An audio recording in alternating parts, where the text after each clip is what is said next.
Սիրելի քաղաքացիներ, ԵԽԽՎ կողմից ընդունված երեկվա անընդունելի բանաձևի հետ կապված ուզեցա այս ձևաչափով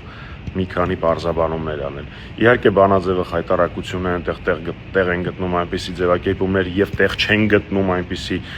փաստեր քաղաքապետարյանների եւ այլ թեմաներով, որ դա պարզապես անհասկանալի է, բայց դա մեր համար նորություն չի, դրա մասին մենք խոսել ենք, խոսում ենք եւ խոսելու ենք։ Խնդիրը կայանում է նրանում, որ այնտեղ առկա են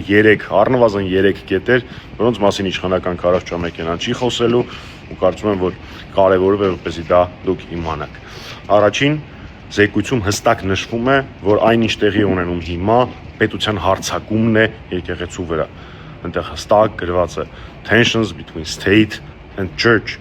այսինքն այն հեքիաթները, որ Փաշինյանը պատմում է, որ իբր սա եկեղեցու դեմ չի եւ այլն, հոդս են ցնդել նույնիսկ այս զեկույցի շրջանակներում։ Հստակ նշվում է, որ առկա է առճակատում պետության եւ եկեղեցու միջեւ։ Երկրորդ կետը, որ զեկույցում նույնիսկ հաշվի առնելով Փաշինյանի նկատմամբ եվրոպացիների լոյալությունը եւ որևէ վատ բան չասելու, իրականությունը չարձանագրելու մոտեցումները հստակ նշվում է, որ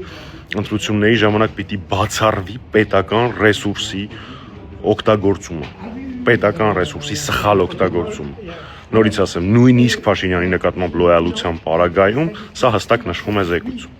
Երրորդ կետը, որը առկա է զեկույցում, հստակ նշվում է, որ անհրաժեշտ է պաշտպանել ժողովրդավարական ինստիտուտները քաղաքական ազդեցությունից։ Պատկերացնում եք, ինչ ահռելի մակարդակի են այդ խախտումները, ինչքան անհնար է այն չնկատել կամ կոծկել, որ անգամ հաշվի առնելով Փաշինյանի ցանկացած արարքը արդարացնելու եւ չբարձրաձայնելու որոշ միջազգային կազմակերպությունների մոտեցումները, իրենք չեն կարողացել դրա մասին չներառել այս զեկույցում։ Մնացած ձևակերպումները զեկույցի,